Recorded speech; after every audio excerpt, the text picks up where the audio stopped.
Halo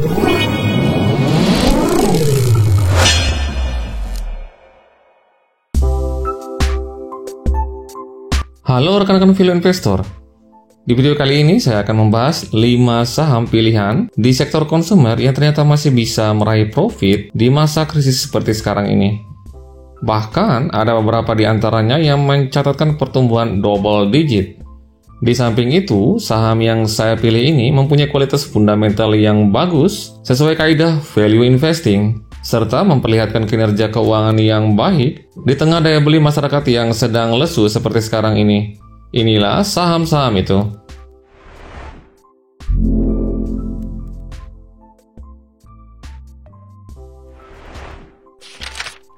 Yang pertama ada ICBP. Saham ini termasuk saham idola saya di sektor konsumer. ICBP mempunyai produk unggulan dan sudah dikenal luas di Indonesia bahkan dunia, yaitu Indomie. Dari laporan keuangan kuartal kedua 2020, ICBP berhasil mencatatkan penjualan sebesar 23 triliun. Jumlah ini mengalami kenaikan 4% dari kuartal kedua 2019 yang sebesar 22 triliun. ICBP berhasil meraih laba bersih komprehensif sampai dengan kuartal kedua 2020 sebesar 3,6 triliun. Jumlah ini mengalami kenaikan sebesar 23% dari kuartal kedua 2019 yang sebesar 2,9 triliun. Angka ini tergolong fantastis di tengah daya beli masyarakat yang lagi loyo seperti sekarang ini. Selanjutnya, data yang saya ambil dari RTI ini menunjukkan pertumbuhan yang konsisten pada pendapatan yang kita bisa lihat pada grafik berwarna ungu. Dan juga kita bisa lihat laba bersih yang ditunjukkan oleh grafik berwarna biru. Kita perhatikan grafik yang penampilannya seperti tangga ini dapat memberikan kita gambaran jaminan pertumbuhan di masa yang akan datang. Lalu berikut ini ada grafik yang menunjukkan pertumbuhan yang juga konsisten pada aset yang ditunjukkan oleh grafik berwarna biru dan ekuitas yang ditunjukkan oleh grafik berwarna hijau lumut. Di sisi lain, perusahaan terlihat tidak terlalu mengambil risiko besar dalam mengambil hutang yang jumlahnya terlihat stagnan selama 6 tahun terakhir. Kecuali untuk aksi korporasi yang terakhir yang dilakukan oleh ICBP ketika mengakuisisi Pinehill & Co. yang dananya akan berasal dari hutang. Tapi sejauh hutang itu untuk tujuan yang produktif dan prospektif, dalam jangka panjang ya sah-sah saja ya.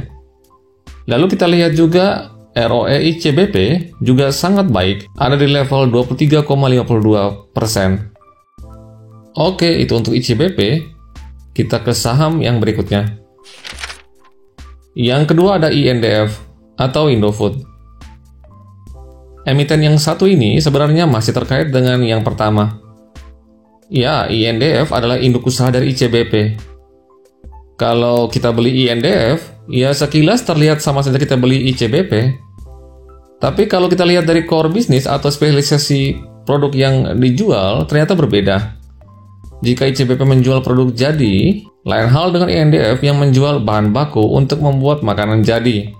INDF mempunyai produk andalannya yang sudah terkenal di tanah air, yaitu berbagai macam jenis tepung terigu dengan merek Bogasari, dan masih banyak lagi produk-produk terkenal lainnya. Dari laporan keuangan kuartal kedua 2020, INDF berhasil mencatatkan penjualan sebesar 39 triliun. Jumlah ini mengalami kenaikan 2% dari kuartal kedua 2019 yang sebesar 38 triliun. Berikutnya, INDF berhasil meraih laba komprehensif sampai dengan kuartal kedua 2020 sebesar 3 triliun 326 miliar. Jumlah ini mengalami kenaikan 0,5% dari kuartal kedua 2019 yang sebesar 3 triliun 308 miliar. Selanjutnya, data yang saya ambil dari RTI ini menunjukkan pertumbuhan yang konsisten pada pendapatan yang ditunjukkan oleh grafik berwarna ungu dan laba bersih yang ditunjukkan oleh grafik berwarna biru.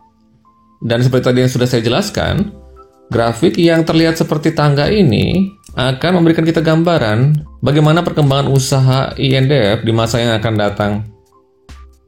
Lalu ada juga berikutnya ini, grafik yang menunjukkan profitabilitas INDF yang juga mengalami tren naik terutama setelah tahun 2018 sampai akhir Juni 2020. Kita juga melihat untuk ROE juga mengalami peningkatan selama 2 tahun terakhir. Dan saat ini ROE INDF adalah sebesar 13,98%. Oke, kita ke saham yang berikutnya. Yang ketiga ada ULTJ, Ultra Jaya. Ini adalah saham yang terkenal dengan produk susunya. Ultra Jaya mempunyai beberapa produk yang sudah terkenal dengan nama Ultra Milk dan teh kotak, serta masih ada beberapa produk lainnya. Di saat pandemi COVID-19 ini, akan ada banyak orang yang mencari produk susu untuk meningkatkan daya tahan tubuhnya. Tidak heran jika penjualan Ultra Jaya masih mengalami pertumbuhan sebesar 1,5% pada kuartal kedua 2020 yang sebesar 3,19 triliun dari sebelumnya pada kuartal kedua 2019 yang sebesar 2,972 triliun. Pertumbuhan ini terbilang bagus di tengah penurunan daya beli masyarakat. Lalu kita bisa lihat laba bersihnya pada kuartal kedua 2020 sebesar 562 miliar. Jumlah ini mengalami kenaikan sebesar 9% dari kuartal kedua 2019 yang sebesar 513 miliar. Saya bisa menyimpulkan, inilah salah satu ciri-ciri perusahaan yang bagus. Di tengah kondisi krisis saja, labanya masih bisa tumbuh 9%. Apalagi jika nanti krisisnya sudah selesai. Karena belajar dari pengalaman-pengalaman sebelumnya, krisis itu ada akhirnya. Jika nanti krisisnya sudah berakhir, maka hampir pasti ULTJ pasti bakalan meraih profit yang lebih banyak lagi. Selanjutnya, data yang saya ambil dari RTE ini menunjukkan pertumbuhan yang konsisten pada pendapatan yang ditunjukkan oleh grafik berwarna ungu dan laba bersih yang ditunjukkan oleh grafik berwarna biru. Sama seperti yang tadi sudah saya jelaskan, grafik yang terlihat seperti tangga ini memberikan kita gambaran akan perkembangan usaha Ultra Jaya pada masa yang akan datang. Lalu berikutnya ada grafik yang menunjukkan pertumbuhan yang juga konsisten pada aset yang ditunjukkan pada grafik berwarna biru, dan ekuitas yang ditunjukkan pada grafik berwarna hijau lumut. Di sisi lain, kita juga lihat beban hutang perusahaan terjaga dengan baik selama 6 tahun terakhir, yang ditunjukkan dengan grafik berwarna merah ini. ROE Ultra Jaya juga sangat baik, yaitu ada di level 18,18%. Saya mau mengingatkan lagi bahwa ROE yang bagus sebaiknya berada di kisaran lebih dari 15%. Atau mungkin untuk Anda yang tidak terlalu konservatif, mungkin Anda bisa mengambil angka di kisaran lebih besar dari 10%. Oke, kita ke saham yang berikutnya. Yang keempat ada Cleo. Saham ini terkenal dengan produk minumannya dengan merek Cleo. Saya sebenarnya sangat tertarik dengan saham ini karena jenis usahanya yang tergolong mudah dan tidak ribet. Air dari alam diolah dengan bantuan teknologi, lalu dikemas dan dijual. Begitu saja. Industri AMDK atau air minum dalam kemasan di Indonesia sendiri merupakan salah satu industri yang menarik. Karena industri AMDK memiliki pangsa pasar yang cukup besar dari kelompok industri minuman ringan, dengan market share sebesar 85%. Selain itu, jumlah industri AMDK lebih dari 500 perusahaan, di mana 90% diantaranya merupakan industri kecil dan menengah. Industri AMDK diproyeksikan mampu mencapai pertumbuhan sebesar 10% pada tahun 2020 ini. Nah, kalau merek air minum yang terkenal di Indonesia sudah sangat jelas yaitu Aqua. Tapi berhubung sahamnya tidak listing di bursa, jadi jika Anda yang ingin mencari saham yang mirip dengan Aqua, ya pilihan yang terbaik jatuh pada Cleo. Berikut saya beritahu alasannya. Sampai dengan kuartal kedua 2020, Cleo berhasil membukukan penjualan sebesar 493 miliar. Angka ini mengalami kenaikan sebesar 0,2% dari kuartal kedua 2019 yang sebesar 491 miliar. Dari jumlah ini, perusahaan memperoleh laba bersih sebesar 64 miliar. Angka ini mengalami kenaikan 1% dari kuartal kedua 2019 yang sebesar 63 miliar. Untuk merek yang belum seterkenal Aqua, pertumbuhan penjualan dan laba bersih Cleo ini tergolong sudah bagus di tengah kondisi ekonomi yang sedang tidak bergairah seperti sekarang ini. ROE Cleo terbilang sangat baik, yaitu sebesar 15,62%. Dan ROA-nya juga sangat baik di kisaran 9,65%. Lalu mari kita lihat grafik yang saya ambil dari Stockbit ini. Terlihat pendapatan Cleo bertumbuh seperti tangga. Data ini saya ambil 4 tahun terakhir. Begitu pula kita lihat dengan net income-nya juga menunjukkan pola yang sama. Lalu selanjutnya kita perhatikan total aset juga bertumbuh secara konsisten selama 4 tahun terakhir. Walaupun data yang terlihat cuma 5 tahun, tapi untuk perusahaan dengan merek yang masih dibangun atau masih bertumbuh, manajemen telah berhasil bekerja keras untuk perkembangan usaha di masa yang akan datang. Apalagi di masa krisis seperti sekarang ini, jika ada emiten yang masih bisa menunjukkan pertumbuhan profit yang lumayan bagus, itu artinya manajemen mempunyai kinerja yang bagus dan memang usahanya prospektif untuk masa depan. Oke, itu untuk Cleo. Nah, sebelum kita ke saham yang terakhir, ada baiknya jika Anda klik subscribe jika Anda merasa mendapat manfaat dari video ini. Saham yang terakhir ini adalah Sido Muncul.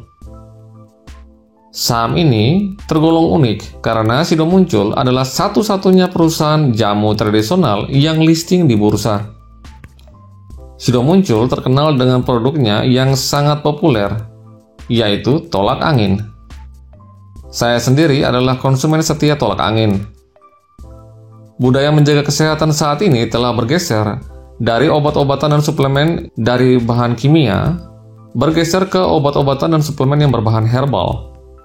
Dan Sido adalah salah satunya. Dari laporan keuangan kuartal kedua 2020, Sido berhasil mencatat penjualan sebesar 1.459 miliar.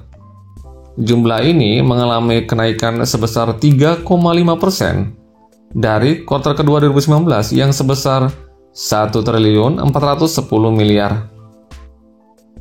Berikutnya, Sido berhasil meraih laba sampai dengan kuartal kedua 2020 sebesar 413 miliar. Jumlah ini mengalami kenaikan yang fantastis, yaitu sebesar 10% dari kuartal kedua 2019 yang sebesar 374 miliar. Angka ini tergolong fantastis di saat daya beli masyarakat yang lagi lesu seperti sekarang ini. Berikutnya, data yang saya ambil dari Stockbit ini menunjukkan pertumbuhan laba yang konsisten selama 8 tahun terakhir. Lagi-lagi, grafik yang seperti tangga ini dapat memberikan kita gambaran akan jaminan pertumbuhan di masa yang akan datang.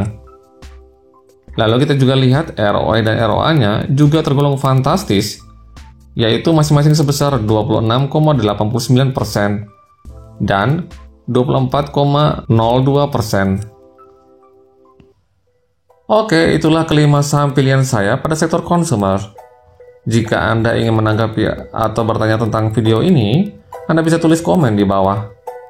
Disclaimer on, jangan Anda membeli saham hanya karena Anda menonton video ini. Salam Value Investor.